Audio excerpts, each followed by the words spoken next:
तर सर्वांना नमस्कार। मी आज सिंपल अशी शेपूची भाजीची रेसिपी करणार आहे। तर 2 चमचे तेल घेतलेले आहे, त्यामध्ये बारीक बारीक कट करून मिरची आणि लसूण घातलेला आहे।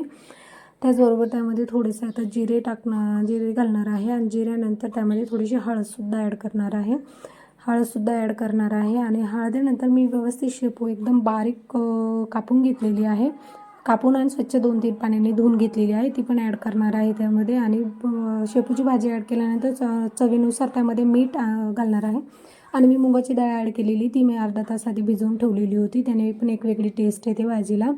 तर व्यवस्थित आता त्या भाजीचं पाणी पूर्ण सुकून ती अशी भाजी ड्राय नाही होत तोपर्यंत आपण त्याला भाजीला व्यवस्थित लो फ्लेमवर शिजवून घेणार आहोत।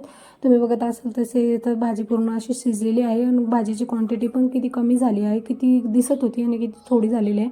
भाजी खूप टेस्टी होते, मुलांना टिफिनला देण्यासाठी, कोणालाही टिफिनला देण्यासाठी इतकी टेस्टी अशी रेसिपी आहे ही। तर तुम्ही ही रेसिपी ट्राय जरूर करा आणि माझ्या चॅनलला सबस्क्राईब करा। सबस्क्राईब केलेलं नसेल तर प्लीज सबस्क्राईब करून घ्या।